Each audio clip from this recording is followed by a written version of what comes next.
pakannya untuk khusus pakan burung ya? Iya. Ini ada macam-macam, ada jagung, ada mungkin ada pur. Terus ini ada jangkrik ya Bu? Iya. Ini jangkrik untuk pakan burung juga? Iya, buat pakan burung sama pakan ikan. Oh, pakan Ayam burung. juga bisa. Ikan, kalau ikan apa yang makan ini? Arwana. Oh, ikan arwana. Nah, ini tadi lebih banyaknya makan burung ya. Nah, ini jangkriknya dari mana Ibu dikirimnya? Ini dari Kediri sini. Hah? Purworejo, Kandat. Oh, dari Purworejo, Desa Purworejo, Kandat. Purworejo, Kandat. Iya. Itu dikirim setiap Pagi. Setiap pagi. Iya. Setiap pagi Setiap dikirim. hari. Setiap hari. Terus Ibu jualnya jangkrik ini per ekor atau per on? Satu onnya berapa Bu? Satu onnya 5.000. 5.000 satu on. Itu kalau 5.000 satu on itu kira-kira ada berapa ekor Bu? Banyak. Banyak. Iya. Iya Bu. Saya mau lihat nih ternak jangkriknya itu di di Purworejo tadi ya, Desa Purworejo di Kandat ya. Oke, terima kasih ya Bu Dewi. Iya. Terima kasih. Oke.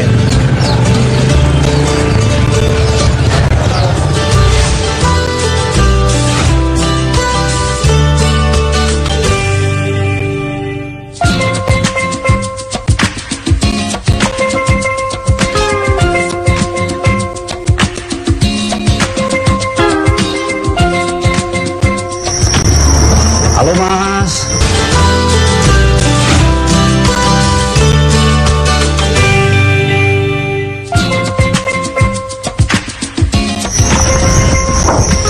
Halo Bu. Apa kabar? Bu, ini ngapain Ibu nih? Ini buat telur. Buat telur? Iya. Telur apa Bu? Telur jangkrik. Untuk telur jangkrik? Iya. Ini saya mau cari pasar yang mana ya Bu ya? Oh, pasar itu. Oke, Oke ya Bu. Ya, saya mau tanya-tanya soal bagaimana menelurkan jangkrik itu. Iya, Pak. Ya, mari Bu ya. Makasih ya Bu. Iya. Apa kabar Pak Sahar? Ya, saya tadi sudah ketemu sama Mas Guntur, sama Mas Heri. Ya. Nah, terus diarahkan ke sini nih. Nah, saya pengen belajar soal gimana budidaya jangkrik. Nah, kita mulai dari buat kandangnya dulu deh Pak. Ini kan ya kandang apa namanya kalau begini ya. Kalau sini kotak ini Kotak saja. ya. Dalam satu kotak jangkrik ini ukurannya berapa Pak? 120 kali 240. 120 kali 240. Ini lebih besar dari tempat tidurnya Bapak nih ya. Kalau tingginya? Tingginya 60. 60. Nah, ini kalau ukuran sebesar ini itu nanti muat berapa Kilo jangkrik? kilo jangkrik? Kalau ukuran ini biasanya telur setengah kilo. Biasanya muat sampai kalau bagus bisa 50 sampai 60 kilo Jangkrik. 50 sampai 60 kilo jangkrik. Oke. Kemudian gini Pak, tentu ada biayanya buat kotak ini. Ini kan kotaknya sederhana, di kayu apa sih Pak dipakai Pak ya? Kayu kalau zaman ini kayu tahun ya. Kayu tahu. Kayu yang murah-murah aja ya, nggak usah. Terus kemudian ininya dindingnya triplek ya? Triplek. Di bawahnya juga triplek. Alasnya juga. triplek. Oke. Dia modalnya berapa Pak jadinya? Kalau bikin satu kotak ini modalnya sekitar 250. 250.000. Tidak terlalu mahal ya? Tidak terlalu mahal. Bisa ditutupi, katanya jangkrik tadi waktu bicara sama Mas Guntur, Mas Heri itu jangkrik sekilonya 25.000. Wah, kalau 50 kilo aja kali 50.000 kayak 25.000 kan sudah Hampir 2,5 juta itu ya. kadang-kadang kalau harga murah ya sampai 20.000, 15.000. Kalau 25 harga itu sudah bagus. Bagus ya, oke. Nah Pak, jangkrik ini kan dalam ketika dia sudah dikumpul antara jantan sama betina, kemudian dia nelur, kemudian usahanya mulai dari 14 hari, kemudian dia baru netas itu ya. Baru bertelur lagi gitu ya. Dalam 14 hari bertelur lagi. Nah, yang mau saya tanyakan sama Bapak ini, ketika dia sudah menetas, itu diberi pakan apa Pak? Makanannya seperti labu sama konsentrat, tapi digiling itu sampai halus nih. Oke, itu yang baru menetas itu dikasih makan ini labu ya, labu. labu ya, labu-labu yang panjang itu Pak, yang panjang, yang putih kehijau-hijauan itu ya. Nah, kita sisir, ya. Pas kita sisir kita Jadi iris tipis gini ya. tipis-tipis. Nanti dia buat. Ini dikasih makan yang lembut-lembut dulu dan halus-halus dulu ya. Kalau untuk yang ini ya. Kalau sudah Ini sampai usia berapa hari dikasih makan yang begini? 12 hari. Sampai usia 12 hari. 12 hari. Setelah dia usia 12 hari dikasih makan apa Pak? Kasih makan seperti ini. Apa itu Pak? Ini daun pepaya. Tuh Pak. Oh, daun pepaya. Kita Tinggal taruh aja gitu. Itu di samping dia juga tempat berlindung tapi sekaligus tempat makan juga makan gitu ya. juga. Waduh. Ini Bang. Daun pepaya. Ini. Daun pepaya selain Selain daun pepaya, telur, labu, daun pepaya, terus apa lagi makanannya? pokok pisang pun bisa. Maksudnya apanya? Batang pisang, Batang pisang, gedeboknya itu. gedeboknya itu bisa. Gedeboknya bisa juga. Oke. Pohonnya di Pepaya, batang pepaya juga bisa. Pepaya juga bisa. Ya ini kan nggak perlu beli ini ya. Nggak perlu beli ya kalau di labu mungkin labu kalau nggak punya ini mungkin yang labu yang harus dibeli gitu. Atau ini ya. Harus beli konsentrat ya. Makanannya sampingan seperti ini daun ini kan cari di kebun aja ya. Cari di kebun bisa. Oke, baik.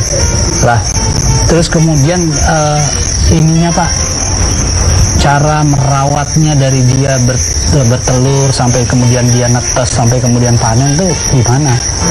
Caranya kalau bikin telur seperti itu Ya.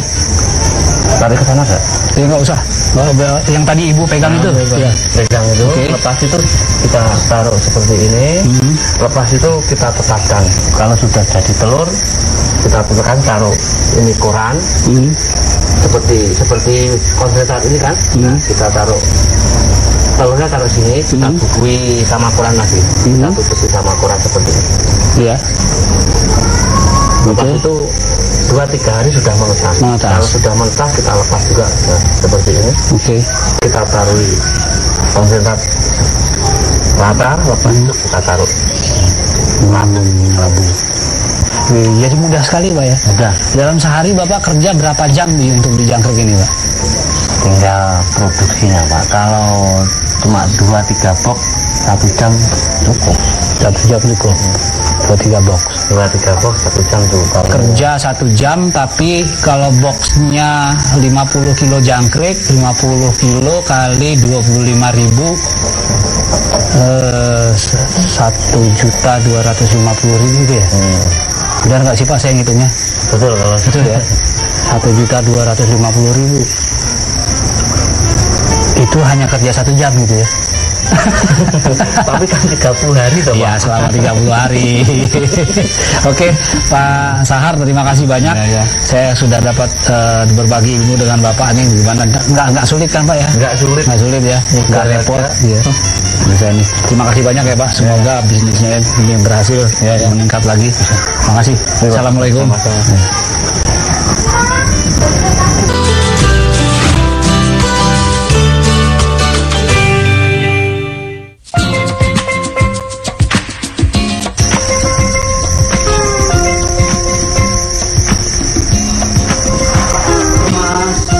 Halo. Baik kan? Kabar? Dapat informasi dari Mas Guntur tadi. Oh, Mas Guntur. Iya. Ini saya mau ngomong-ngomong nih soal gimana caranya bisa membudidayakan jangkrik. Bagaimana caranya ngawinin? Begitu. Ya. Jadi Katanya Mas ini yang ahlinya. Gitu.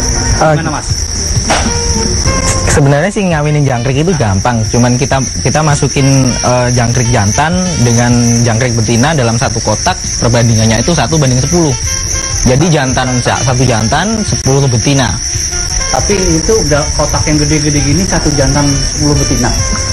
Itu perbandingan standarnya. Jadi kalau kotak gede seperti ini bisa kita masukin 1.000 jantan, bisa 10.000 betina. 10.000 betina. Ya begitu. Berbeda 1/10. Nanti kalau udah bertelur di dalam pasir kita ayak, baru kita nanti tetesin di dalam box lagi. Begitu. Jadi dia dimasukin di dalam kotak. Iya, benar. Kotak seperti ini. Nah. Isinya kotak itu apa aja?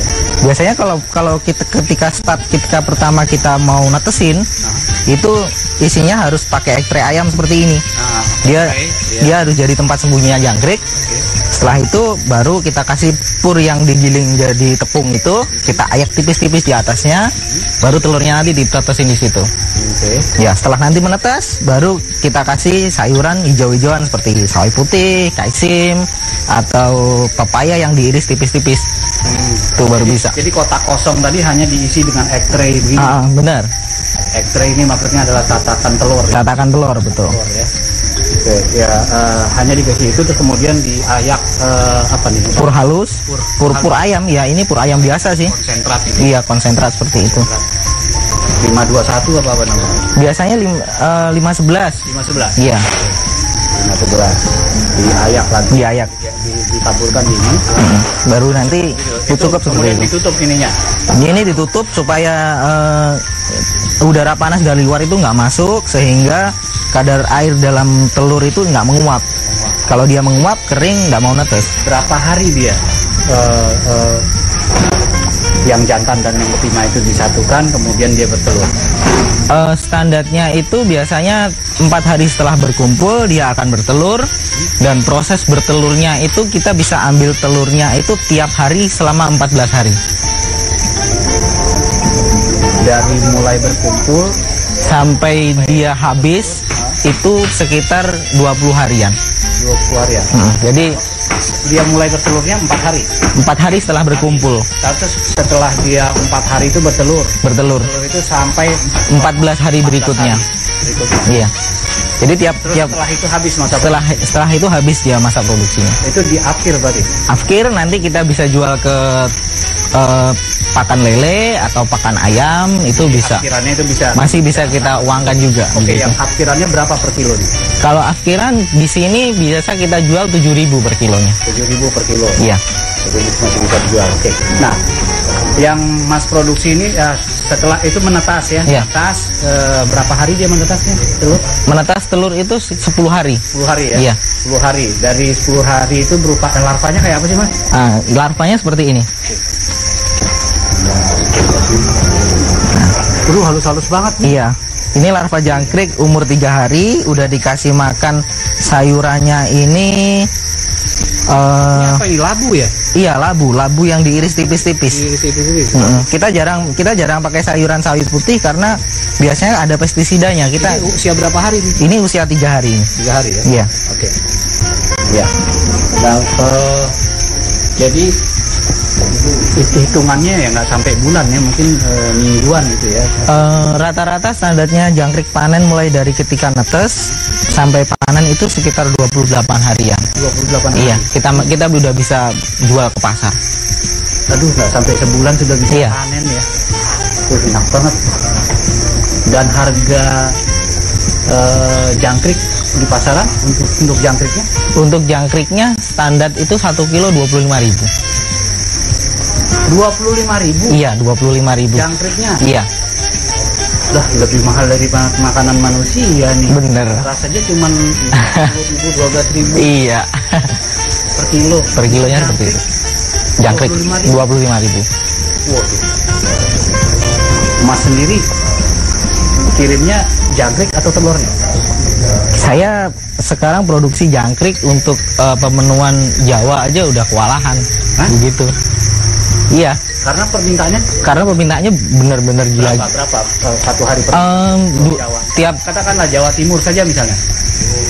kita ngomongin dari Jawa Timur saja ya. Sentra Jawa Timur kan ada di Kediri dan Tulungagung. Oke. Kediri dan Tulungagung itu dalam 2 hari sekali ngirim jangkrik hidup ke seluruh Pulau Jawa dan Bali itu bisa 8 ton. 8 ton. 8 ton per 2 hari sekali. Jadi rata-rata 4 ton tiap harinya. Itu kalau padi di sawah aja 1 hektar maksimalnya 8 ton itu 3 bulan. 3 bulan sekali. Ini tiap 2 hari sekali. Ini 2 hari sekali. 2 hari sekali kirim segitu. Dan pernah ngitung nilai ekonominya nggak? Hitung-hitungan sederhananya adalah ketika kita panen dengan harga 12.000 itu udah balik modal. Jadi kalau kita panen 25.000 itu untungnya 100% dari ternak jangkrik ini. Begitu. Jadi omsetnya berapa Mas nih per 2 hari itu? Ya lumayan lah. Bisa disebut lebih rinci nggak lumayannya itu berapa? Kalau kita standar dari kita panen dari satu petani itu rata-rata tiap 2 hari sekali itu 1 kuintal. 1 kuintal? Iya, 1 kuintal itu berarti jadi duit sekitar 2,5 juta. Jadi rata-rata 2 hari kita bisa dapat hasil bersih itu sekitar 1.250.000 per 2 hari. Per 2 hari. Wow. Itu baru dari jangkrik. Baru dari jangkriknya aja. Telurnya ya? Belum telur. Telurnya lebih tinggi lagi. Kalau telurnya lebih dengan modal 60.000, jadi biaya produksi per kilo itu 60.000, kita bisa jual rata-rata 250 sampai 300.000. 500% untungnya. Gila, luar biasa. Ini benar-benar menjanjikan nih. Kelihatannya iya. Ini kan ekonominya usahanya usaha ece-ece gitu. Iya benar, usaha ece-ece. Di balik itu ternyata nilai ekonominya luar biasa. Oke, Mas Heri terima kasih banyak. Terima kasih kan. Diarahkan saya pengen ini diajarin gimana caranya kemudian membuat kandang, kemudian merawat dia mulai dari telur sampai kemudian dia bisa di pasaran dengan siapa nanti Mas? Nanti bisa sama dengan Bapak Sahar bisa. Sahar ya? Iya, Pak Sahar bisa. Ya, terima kasih Mas Heri. Ya, terima kasih kan. Saya permisi dulu. Ya. Assalamualaikum. Waalaikumsalam.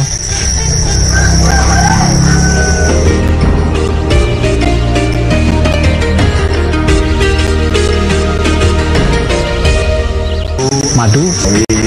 Saya Agan, ini dengan Mas Guntur. Mas Guntur ya? Iya.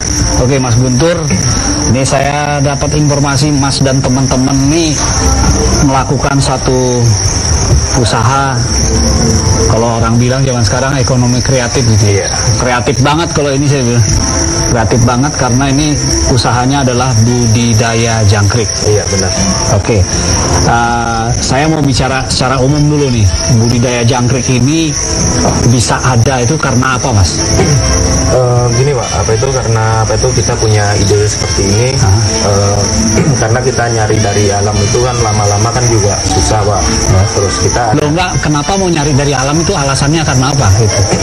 Kan dulu kan belum ada sistem pembudidayaan seperti ini. Iya, artinya terus, kenapa orang mencari jangkrik untuk apa itu? Oh itu, kalau itu banyaknya kebutuhan buat pakan burung, terus bisa pakan lele gitu. Oh, jadi ini ada karena ada komunitas yang memelihara burung atau yang beternak ikan yang ternyata membutuhkan bahan pakannya adalah jangkrik. Iya benar. Iya. Oke, jadi ini kemudian terjadi satu rantai bisnis yang baru yang tadi saya sebut istilahnya ekonomi kreatif. Iya benar. Dan ini tidak membutuhkan teknologi yang tinggi-tinggi, siapapun bisa seperti ini. Betul. Oke. Kita masuk ke rantai budidayanya ini. Yang dibudidayakan jenis apa? Biasanya kita di sini ada yang jenis kalung atau genggong. Kalung. Iya, jenis kalung. Kalung atau kalong? Kalung. Kalung. Iya. Kalung begini. Iya, namanya aja Pak, istilahnya orang Jawa itu Pak. Kenapa disebut kalung itu? Kan di ada semacam kalungnya dia gitu. Semacam kayak melingkar. Melingkar itu. Oke, jenis kalung. Disebut kalung itu Pak. Di ininya ya di lehernya itu ya. Kalung atau genggong. Iya. Nah, genggong itu yang ada lagunya itu ya, jangkrik, genggong itu ya. Iya, mungkin gitu. Seperti itu. Oke, nah yang itu jenis itu. Terus kemudian jenis apa lagi? Ada lagi seliring atau alam. Seliring atau alam. Iya. Itu maksudnya yang ditangkap dari alam. Iya, dulunya ditangkap seperti itu dari alam, terus lama-lama dibudidayakan dan sekarang udah banyak yang bisa dibudidayakan seperti yang jenis genggong ini. Wah, ini ya, karena ada permintaan, kemudian nangkep dari alam, makin lama mungkin makin sulit. Iya. Kebutuhannya juga banyak, sehingga akhirnya terpikir untuk budidaya seperti ini. Itu bagus sekali, alamnya juga jadi tidak terganggu, jangkrik tetap ada di alam sana dan tidak mengganggu siklus kehidupan gitu ya. Sementara rantai bisnisnya ini bisa berjalan. Iya. Lah, tadi apa? Seliring, kemudian genggong, kalung, terus kemudian ada lagi madu, terus jangkrik kuning. Iya. Nah, yang Mas budidayakan di sini? Yang di sini nih yang jenis kalung, Pak. Ini kalung. Kalung atau genggong ini. Kenapa Mas hanya mengkhususkan pada itu? Sebenarnya kita ada dua, Pak, yang jenis kalung sama yang jenis alam. Tapi untuk yang laku di pasaran memang yang jenis kalung sama yang jenis alam yang di daerah sini. Makanya kita fokus di dua jenis ini. Oke. Lah, yang Mas lakukan ini menjual jangkrik untuk ke konsumen pemelihara burung itu, atau bibit jangkrik yang untuk diternakan lagi? Kita dua-duanya, Pak. Biasanya kan kita kalau produksi banyak itu yang sebagian kita jual ke kios, terus yang lainnya kita bikin indukan, terus ditelorin sendiri supaya nggak terputus budidayanya itu, Pak. Satu hari bisa mengirim berapa ribu butir telur? Ayo. Kalau untuk telur ini kan kita hitungannya kan kiloan, Pak. Oh, kiloan ya? Kiloan. Terus untuk pembelian itu kita melayani juga partai kecil. Paling minimal pembelian sampai minimal setengah kilo. Setengah kilo? Iya. Setengah kilo ya? Per kilonya memang berapa sih, Mas? Kalau per kilonya bisa nyampe 300-an, Pak. Itu per kilo istilahnya apa, telur jangkrik ya? 300 ribu. 300 ribu? Iya. Yang bener, Mas. Telur ayam aja yang enak dimakan itu cuman berapa sih sekarang ya? 20 ribuan paling ya sekarang ya mungkin ya. Iya. Saya sudah lama nggak ke pasar nih. Lah kok telur jangkrik bisa sekilonya 300 ribu itu? Kan soalnya untuk pembudidayaan ini kan juga masih jarang, Pak. Makanya untuk kita harga normalnya segitu. Harga lah emang modalnya berapa sih gini nih untuk budidaya jangkrik ini? Budidaya gini, Pak. Paling enggak satu box ini menghabiskan 1 sampai 1,5, Pak. 1 sampai 1,5 sampai 1,5 juta untuk biaya pakannya sama biaya bikin ininya. Biaya bikin terus pakan sekalian sama bibit bisa nyampe 1,5 jutaan. Wih, ini teknologinya sederhana banget, siapapun pasti bisa ini. Istilahnya anak nggak tamat SMP aja pasti bisa ini kalau memang dia mau berusaha ya. Iya. Ya, terima kasih Mas Guntur. Saya pamit lagi ya, saya ke Mas Heri tadi ya. Oke, ya. Makasih ya. Assalamualaikum.